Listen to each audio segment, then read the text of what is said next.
स्वागत है आपका आपके प्यारे इस यूट्यूब चैनल क्लासरूम 2.0 पर। तो चलिए आज एक नए सेशन की शुरुआत करते हैं साइंस से रिलेटेड।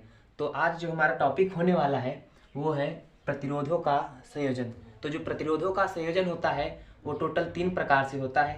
पहला है हमारा श्रेणी क्रम संयोजन, दूसरा होता है समांतर क्रम संयोजन और तीसरा होता है मिश्रित क्रम संयोजन। मिश्रित क्रम में जो हमारे श्रेणी क्रम और समांतर क्रम में प्रतिरोध होते हैं दोनों टाइप से जुड़े हुए होते हैं। तो अब हमारा जो पहला हेडिंग है श्रेणी क्रम संयोजन, उससे रिलेटेड हम लोग यहाँ पर उसके सूत्र के निगमन की बात करने वाले हैं।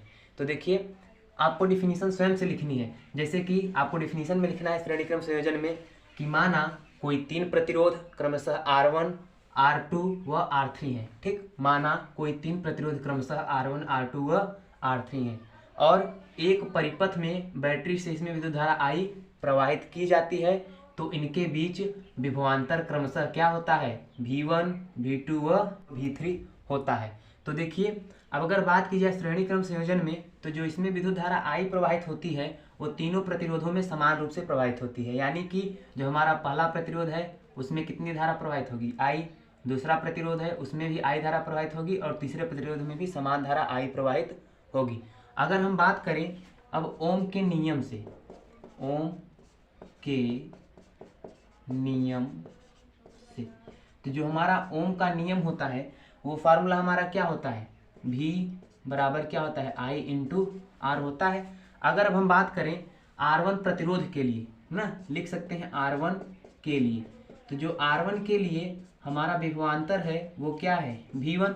ठीक, और जो R1 में हमारा धारा कितनी प्रवाहित हो रही है, I इंटू, और प्रतिरोध कितना है इसका, R1 ही है। ये हो जाएगा हमारा समीकरण नंबर फर्स्ट। ठीक, अब अगर बात किया जाए R2 के लिए, R2 के लिए, तो R2 के लिए क्या हो जाएगा हमारा विभवांतर, V2 बराबर I इंटू R2, समीकरण नंबर 2।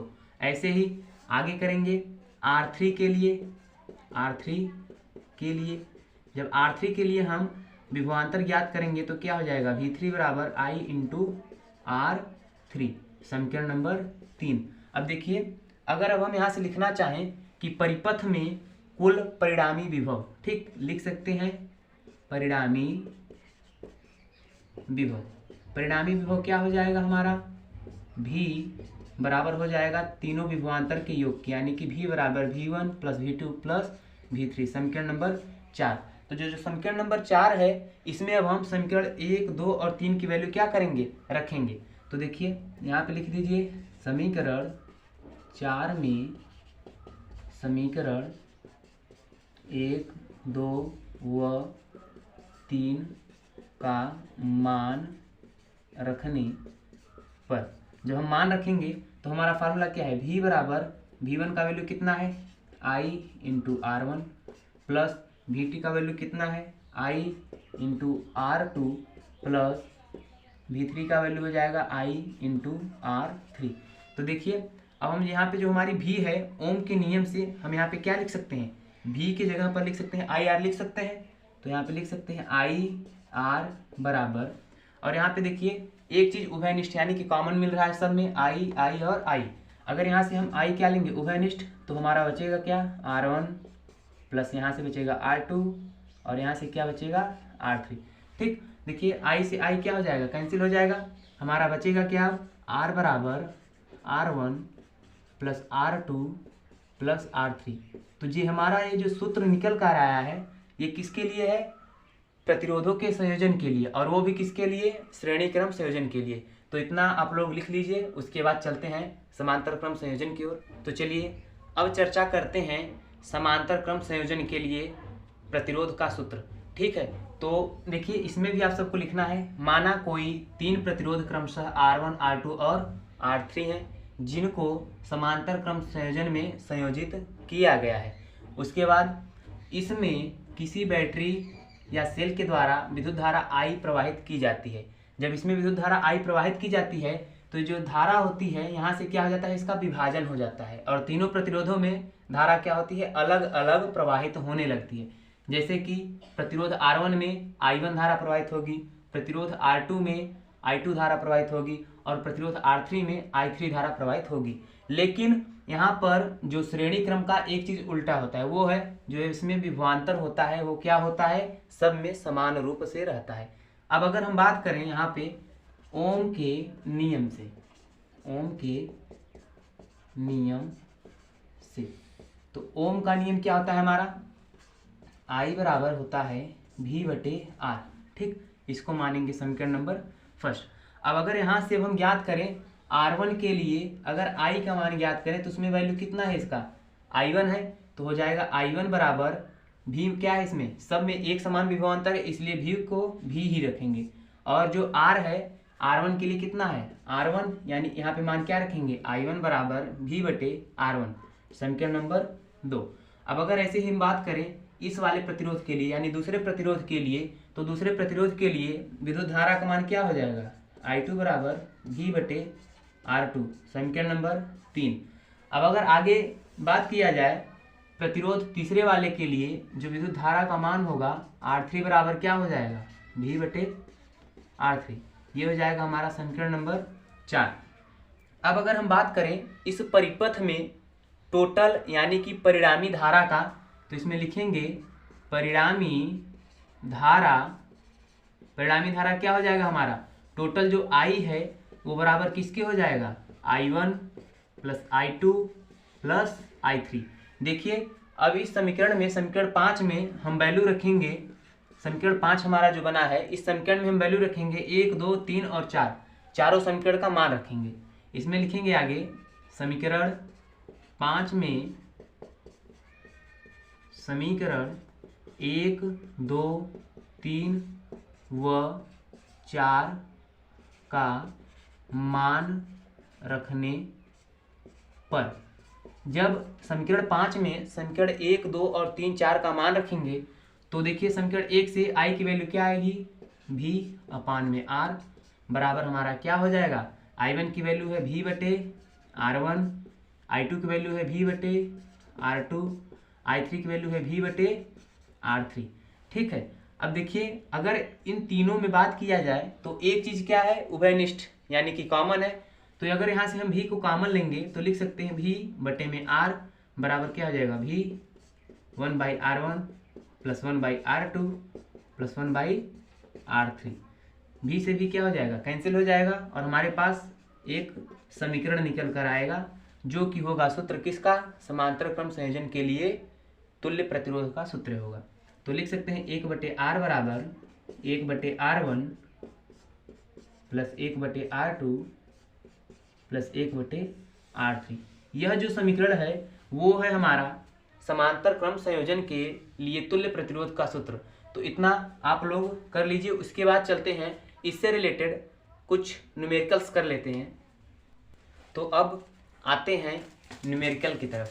तो जो हमारा इसमें पहला न्यूमेरिकल है वो है यदि 2 ओम, 4 ओम तथा 5 ओम के प्रतिरोध किसी परिपथ में समांतर क्रम में लगे हों तो संयोजन का तुल्य प्रतिरोध क्या होगा। देखिए हमें पहले क्वेश्चन में दिया गया है R1, R2 और R3 की वैल्यूज दी गई हैं। तो जो हमारा R1 है, R1 बराबर दिया गया है 2 ओम, R2 बराबर दिया गया है 4 ओम और R3 की वैल्यू दी गई है 5 ओम। और इसमें पूछा गया है कि अगर ये समांतर क्रम संयोजन में जुड़े हों तो इनके बीच तुल्य प्रतिरोध यानी R की गणना कीजिए। तो अभी अभी हमने इनका क्या किया, डेरिवेशन किया। समांतर क्रम संयोजन के लिए फार्मूला हमारा क्या आया था, 1/R बराबर 1/R1 plus 1/R2 plus 1/R3।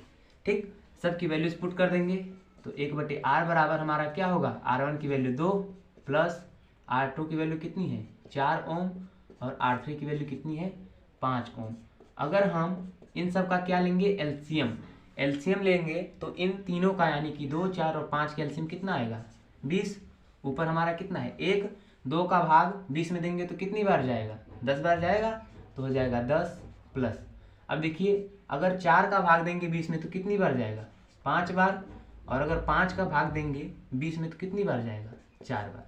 यानी कि लिख सकते हैं हम 1/R बराबर 10, 5, 15 और 15, 4 कितना होगा 19/20।